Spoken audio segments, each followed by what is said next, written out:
আলহামদুলিল্লাহি ওয়াহদা ওয়াসসালাতু ওয়াসসালামু আলা মান লা নাবিয়্যা বা'দা আম্মা বা'দ। প্রিয় মুসলিম ভাই ও বোনেরা, ঋণ থেকে মুক্তি পাওয়ার সহজ উপায় এবং যে দোয়া শিখিয়েছেন রাসূল সাল্লাল্লাহু আলাইহি ওয়াসাল্লাম। ঋণ মানুষের জীবনের অনেক বড় প্রভাব ফেলে। ঋণের কারণে মানুষ নিঃস্ব হয়ে যায়। ঋণ সাজানো একটি পরিবারকে ধ্বংস করতে পারে, গোছানো একটি মানুষকে অসহায় করতে পারে। রাসূল সাল্লাল্লাহু আলাইহি ওয়াসাল্লাম উম্মতকে ঋণ থেকে মুক্তি পেতে দোয়া শিখিয়ে দিয়েছেন। হযরত আয়েশা রাদিয়াল্লাহু তাআলা আনহা হতে বর্ণিত, তিনি বলেন, আল্লাহর রাসূল সাল্লাল্লাহু আলাইহি ওয়াসাল্লাম সালাতের পর এই বলে দোয়া করতেন, আল্লাহুম্মা ইন্নী আউযু বিকা মিনাল মা'সামি ওয়াল মাগরামি। হে আল্লাহ, আমি তোমার কাছে গুনাহ এবং ঋণ হতে পানাহ চাচ্ছি। একজন প্রশ্নকারী বলল, হে আল্লাহর রাসূল, আপনি ঋণ হতে এত বেশি পানাহ কেন চান? তিনি জবাব দিলেন, মানুষ ঋণগ্রস্ত হলে যখন কথা বলে মিথ্যা বলে এবং ওয়াদা করলে তা খিলাফ করে। সহিহ বুখারী।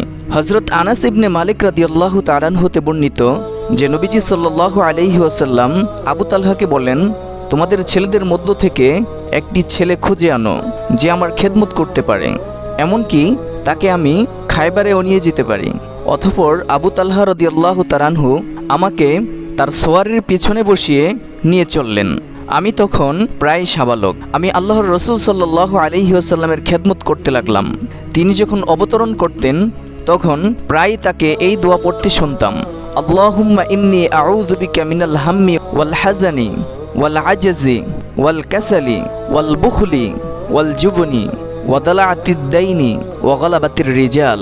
হে আল্লাহ, আমি দুশ্চিন্তা ও পেরেশানি থেকে, অক্ষমতা ও অলসতা থেকে, কৃপণতা ও ভীরুতা থেকে, ঋণভার ও লোকজনের প্রাধান্য থেকে আপনার নিকট পানাহ চাচ্ছি। পরে আমরা খায়বারে গিয়ে হাজির হলাম। অতঃপর যখন আল্লাহ তাআলা তাকে দুর্গের উপর বিজয় দান করলেন, তখন তার নিকট সাফিয়া বিনতে হুয়াই ইবনু আখতারের সৌন্দর্যের কথা উল্লেখ করা হলো। তিনি ছিলেন সদ্য বিবাহিতা, তার স্বামীকে হত্যা করা হয়েছিল এবং আল্লাহর রাসূল সাল্লাল্লাহু আলাইহি ওয়াসাল্লাম তাকে নিজের জন্য মনোনীত করলেন।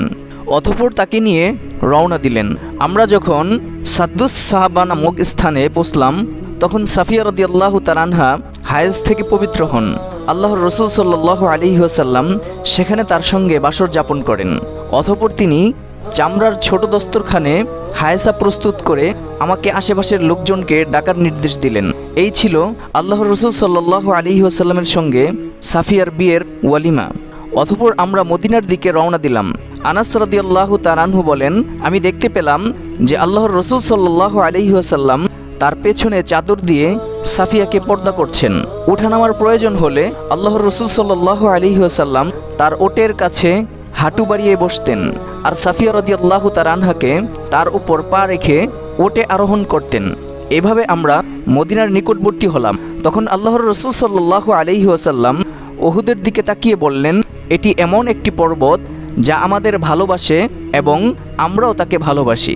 অতঃপর মদিনার দিকে তাকিয়ে বললেন, হে আল্লাহ, এই কঙ্করময় দুটি ময়দানের মধ্যবর্তী স্থানে আমি হারাম বলে ঘোষণা করেছি, যেমন ইব্রাহিম আলাইহিস সালাতু ওয়াস সালাম মক্কাকে হারাম ঘোষণা করেছিলেন।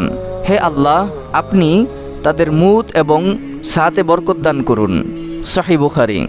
হযরত আলী রাদিয়াল্লাহু তাআলা হতে বর্ণিত আছে, একটি চুক্তিবদ্ধ গোলাম তার নিকট এসে বলে, আমার চুক্তির অর্থ পরিশোধ করতে আমি অপারগ হয়ে পড়েছি, আমাকে আপনি সহযোগিতা করুন।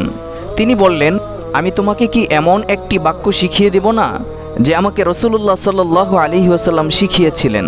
যদি তোমার উপর সির সাবির পর্বত পরিমাণও ঋণ থাকে, তবে আল্লাহ তাআলা তোমাকে তা পরিশোধ করার ব্যবস্থা করে দিবেন। তিনি বললেন, তুমি বলো। তখন তিনি বললেন, আল্লাহুম্মা আকফিনি বিহালালিকা আন হারামিক ওয়া আগনিনি বিফদলিকা আম্মা সিওয়াক। হে আল্লাহ, তোমার হালালের মাধ্যমে আমাকে তোমার হারাম হতে বিরত রাখো বা দূরে রাখো এবং তোমার দয়ায় তুমি ব্যতীত অন্যের মুখাপেক্ষী হওয়া হতে আমাকে আত্মনির্ভরশীল করো। সুনানে তিরমিজি। আল্লাহ সুবহানাহু ওয়া তাআলা আমাদের সবাইকে ঋণ থেকে মুক্তির ব্যবস্থা করে দিক এবং উত্তম হালাল রিজিক দান করুন। আমিন ইয়া রাব্বাল আলামিন।